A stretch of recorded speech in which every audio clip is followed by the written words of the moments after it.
Hey everyone, welcome back. You know what? Imagine this. Your parents show up at your door with your entitled sister, and they start measuring your furniture, planning where their stuff will go, acting like they own the place you worked so hard for. Sounds absolutely insane, right? Well, that's exactly what happened to me, and honestly, I still can't believe it myself. Please like this video and listen to my story till the end, and let me know which city you're listening from. That way, I can see how far my story has traveled. So, this is one of those classic tales, you know? One child gets showered with love and attention while the other just picks up whatever crumbs are left behind. That was my family. Me, my sister Emma, and our parents. Before Emma came along, life was actually beautiful. I was their world, their little prince, and they adored me completely. But after she was born, things shifted to what I thought was just normal. You know?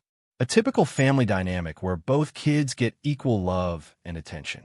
Neither of us was favored over the other, or so I believed. Then everything changed when I was 8 and Emma was 3. Out of absolutely nowhere, she got hit with these terrible illnesses. Oh man, it was such a scary time, especially for my parents. We came so close to losing her. But after 3 long, agonizing years of fighting, she won. She beat it. She finally came home, free from the illness that had consumed our lives. And that's when my parents changed forever. The moment Emma walked through that door from the hospital, it was like I ceased to exist. My parents started rearranging everything. And I mean everything. You need to clear out your room, they told me, barely looking in my direction. Emma needs the bigger one now. For weeks, they barely spoke to me. It felt like they'd genuinely forgotten I was even there. They'd literally jump when I walked into a room like I was some ghost haunting their house. I tried to understand, I really did. They'd been terrified of losing Emma, and now she was safe. So of course they were relieved and wanted to give her everything. But months passed, and the preferential treatment just kept getting worse and worse. So what did my 11-year-old brain decide to do? I ran away. Yeah, I know, so immature, but I was just a kid who felt invisible in his own home. I thought maybe, just maybe if I disappeared, they'd finally notice me. I ended up under this bridge near my school. I hadn't exactly planned this through. I had one sandwich and a tiny bottle of water. That night, I barely slept. I just cried and cried under that cold, dark bridge, feeling more alone than I'd ever felt in my entire life. The next morning, a staff member from my school found me. They brought me inside, warmed me up, and called the police. When the officers arrived, so did my parents, and oh boy, they looked furious. After all this back and forth between me, my parents, and the police, one officer asked the question that made everyone freeze. Why didn't you file a missing persons report for your son? My parents went completely red. They didn't have to say a single word. Everyone in that room knew the answer. They hadn't even noticed I was gone. I got grounded for months after that. And you know what? It gave them another perfect excuse to prefer Emma even more, because now I was labeled as the troublemaker, the problem child, the one who acts out for attention. As the years crawled by, Emma figured out that our parents favored her, and oh, she used it to her absolute advantage. Marcus did it. She'd scream whenever something broke, even if I wasn't anywhere near her. Didn't matter. I knew I'd get blamed anyway. Marcus, one of my parents would yell, and honestly, I got so used to hearing my name shouted like that, like an accusation, like I was always guilty of something. School became torture too. I didn't do well academically, I was bullied constantly, and I had nobody, absolutely nobody to talk to about it at home. My teachers were concerned. They tried to help, they tried to tutor me, but I was so distracted by everything happening at home that I couldn't focus on anything. Looking back now, I clearly had some learning difficulties that could have been helped, but nobody was paying close enough attention to notice. And just when I thought things couldn't get worse, my 18th birthday arrived, and with it, a moment that would crush whatever hope I had left. So there I was, 18 years old, still living at home because I simply couldn't afford to move out yet. But you know what I did have? This old, beat-up car that I'd saved every penny for. I loved that car like it was my child. Marcus, drive Emma to her friend's party, my mother announced one evening. I'm sorry, I can't, I said, my heart sinking. It's my prom tonight. My mother just rolled her eyes at me. I don't care about your prom. This is a big night for your sister. It's just a party. I tried to reason. She goes to them all the time. Besides, I was never allowed to go to parties when I was her age. It's a small gathering with her friends, not some wild fraternity party. My mother snapped back. What kind of parents do you think we are? I bit my tongue so hard. There were so many words I wanted to use to describe exactly what kind of parents they were, but I held back. In the end, I had to take Emma to that party and wait around to pick her up. My prom, the night I'd been planning for months, the night I'd been so excited about, gone. My parents said I needed to stay by the phone in case Emma needed anything or wanted to come home early. I was absolutely fuming, and my girlfriend at the time was even angrier than I was. She couldn't believe what they were doing to me. Over the next 3 years, I kept living at home, desperately trying to find a decent job and save enough to get out. With my lack of education and qualifications, finding anything that paid well was nearly impossible. But I kept pushing, kept trying, and eventually I landed a low-paying internship doing general office work. I worked my way up slowly, learning everything I could. The absolute second I had enough money saved, I started looking for a place to rent. I didn't tell my family anything about what I was doing until the deal was completely done and I had my move-in date confirmed. I packed up everything I owned and left. I didn't give them my new address. After I'd unpacked and settled in my new place, I drove back to their house one last time for dinner. "I've moved out," I announced at the table. All 6 eyes turned to look at me with this bored expression, like I just told them it might rain tomorrow. "What?" My father sighed. "I've been saving money, and I'm now renting my own apartment. I've already moved all my belongings in. This will be my final dinner with you." I was shaking with anxiety, wondering how they'd react. "Okay." Emma just shrugged, like it meant absolutely nothing. "Marcus, where have you moved?" my mother asked. And for a moment, she looked shaken. "Doesn't matter," I said, my voice surprisingly steady. "You spent my entire 21 years acting like I don't exist, so I'm getting out of your hair. Thank you for everything you've done for me. If you ever need me, I'm just a call away." I got up from the table and walked toward the door. My mom followed me, but before she could speak, I opened the door and stepped outside. "Marcus," she called out. I turned around, and she stepped closer. She opened her mouth to say something, then closed it again. And in that brief moment, my heart absolutely shattered into a million pieces. I thought, maybe, just maybe, there'd be an apology. A small "I love you." A "be safe." Something, anything to show she cared. But there was nothing, just silence. She had this pain in her eyes that I'd never seen before, like she suddenly realized all the years she'd wasted, all the moments she'd missed with me. And now it was too late. But still, she couldn't find the words. So I got back into my old car and drove away, crying the entire way to my new apartment, wondering if I'd made the right choice, heartbroken that my parents didn't care more than they did. But you know what? Despite everything, I absolutely fell in love with my little apartment and all its quirks. I loved the freedom it gave me, the space away from a family who rarely contacted me anyway. I went back for the occasional birthday or Christmas, but that was it. And when I was there, they'd make me do endless chores, which really didn't help me feel welcome at all. Then they'd insist I stay longer, which I never did. After a few years of building my new life, things started looking up. I got promotions, changed jobs, and eventually saved enough for a mortgage on an even nicer apartment closer to the city. My life was finally improving. But just when I thought I was free from their chaos, my family showed up in the most unbelievable way. So at this point in my life, Emma already had 2 children with her husband, and honestly, I have no idea what my parents were thinking. She still lived with them, and her husband lived there too. Neither of them worked. Both had dropped out of school. Unlike me, who'd worked so hard to better myself despite having no qualifications, they just lazed around, waiting for the world to hand them opportunities on a silver platter. From what I could see during my rare visits, my parents were getting frustrated with Emma's complete lack of concern for her future.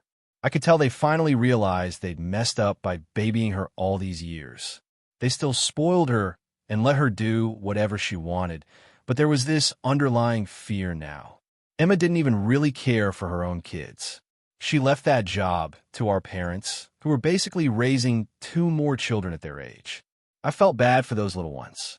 They were too young to understand it yet, but this wasn't going to be a healthy environment for them.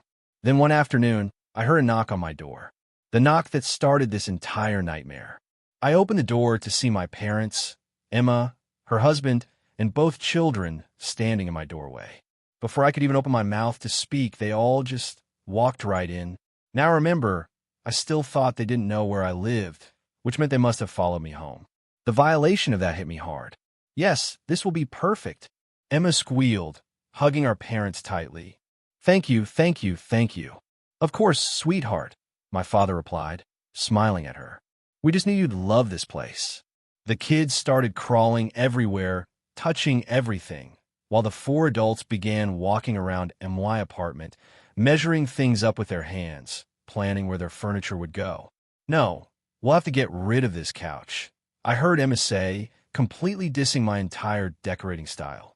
I stood there in complete shock for what felt like forever before I finally found my voice. Excuse me, I said, my hands trembling. Can someone please tell me what's going on? Oh, sorry, honey, my mother said casually, barely looking at me. We just think it'll be best if Emma lives here now. I couldn't respond. I literally couldn't form words. So she continued, she has a whole family of her own now, and you don't have anybody, so you don't really need all this space. You cannot be serious, I finally managed to say. This is MY apartment that I paid good money for. You can't just walk in here and act like you own the place. Give me a better explanation. Now, ugh, Marcus, Emma groaned. You know what mom means? You're just a loner, and always will be. You don't need this massive space. Me and my family do, though. She plopped herself down on my couch like she already owned it. And how exactly will you pay for this? I asked, knowing full well none of them had jobs. Well, Emma's husband chimed in. We figured you'd keep paying the mortgage, and we can chip in with bills when we can. I nearly saw red. The absolute audacity of these people. You could always just go back and live under that bridge, Emma laughed cruelly, and I'll live in the apartment instead. She was referencing the worst, most traumatic moment of my childhood, like it was some funny joke. And my parents?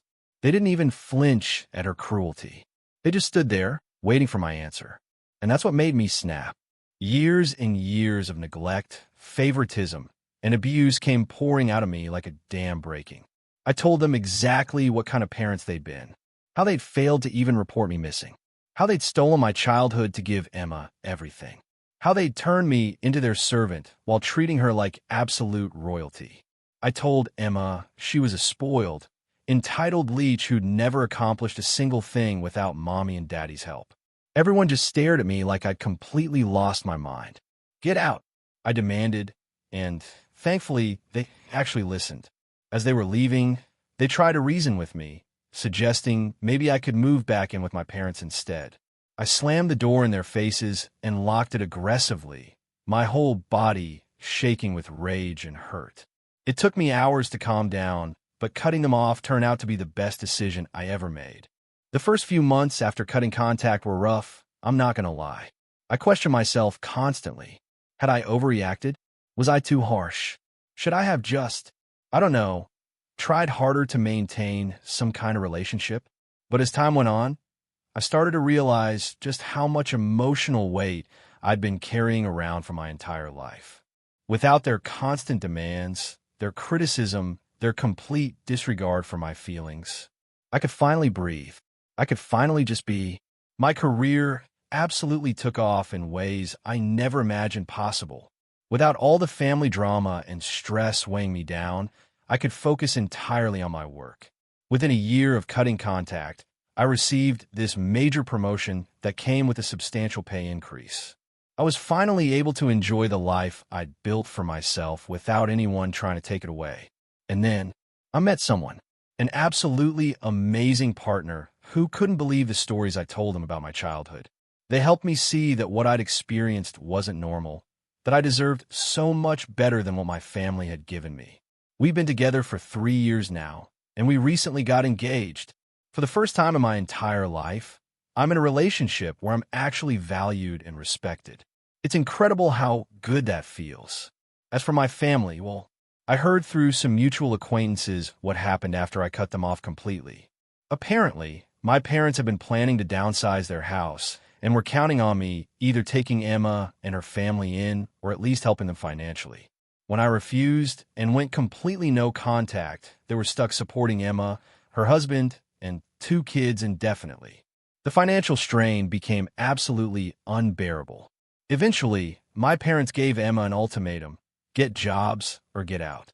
Emma's husband left her shortly after that because, shocking absolutely nobody, he didn't want to actually work for a living. Emma ended up having to move into this tiny apartment with her 2 children, and she finally got a job. Her very first job ever at 25 years old. From what I heard, reality hit her hard when she realized the world doesn't revolve around her and never did. My parents tried reaching out multiple times over the years, usually around holidays or when they needed something. I never responded. Not once. The last message I received was from my mom saying she was sorry and that they didn't realize how much they'd taken me for granted. It was years too late. Decades too late, really. Sometimes I wonder what life would have been like if they'd treated me fairly. If they'd noticed me struggling as a child. If they'd valued both their children equally instead of choosing one over the other. But then I look at the life I've built now. My career, my amazing partner, my genuine friends who feel more like family than my blood relatives ever did. And I realize something important. I don't need their validation anymore.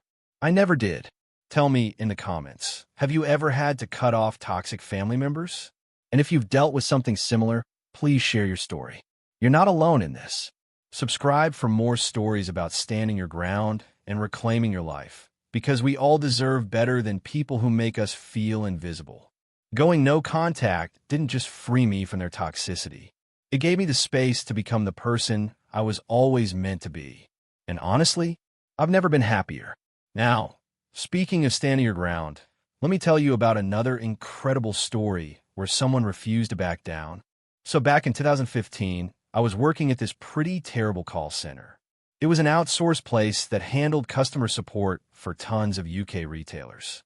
The staff turnover was ridiculously high because most people were on temporary contracts, and management would dangle the promise of a permanent contract over everyone's heads to make them put up with being treated like absolute garbage. After working there for about 2 years, in late February, they offered me a permanent contract because they wanted to put me on their team leader program. The pay was slightly better, the job security was definitely better, but there was one major difference in how holidays were handled. People on temporary contracts got paid for any and use holidays at the end of the working year in April. But people on permanent contracts, they had to use their holidays or lose them completely. I had just over 3 weeks of holiday saved up. So the very day I accepted the permanent contract, I immediately booked 3 weeks off in March, so I wouldn't lose them in April. March rolled around, and my manager told me my holiday request had been refused. That's fine, I said, staying calm. As long as you pay me for them. No, he replied flatly. If you don't use your holidays, you lose them. But I'm trying to use my holidays, I pointed out, and you're not letting me. He just shrugged. It's the employee's duty to manage their holiday time wisely. You should read your contract.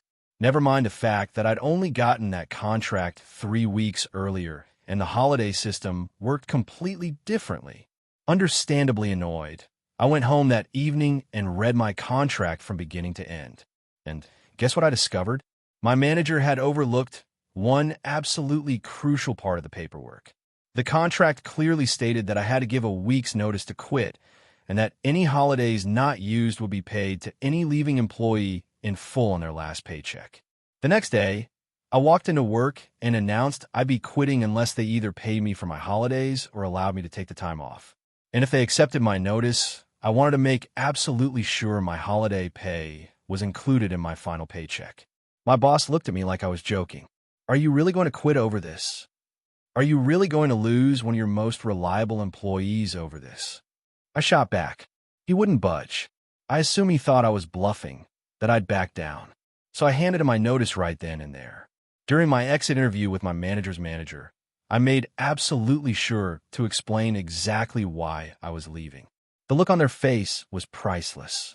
And yes, My final paycheck did include my unused holiday days, just like the contract promised. You know what? Sometimes you've got to stand up for yourself, even over things that seem small. Because if you don't, people will keep taking advantage of you. They'll keep thinking they can push you around. Whether it's toxic family members trying to steal your apartment or a manager trying to cheat you out of holiday pay you've earned, the principle is the same.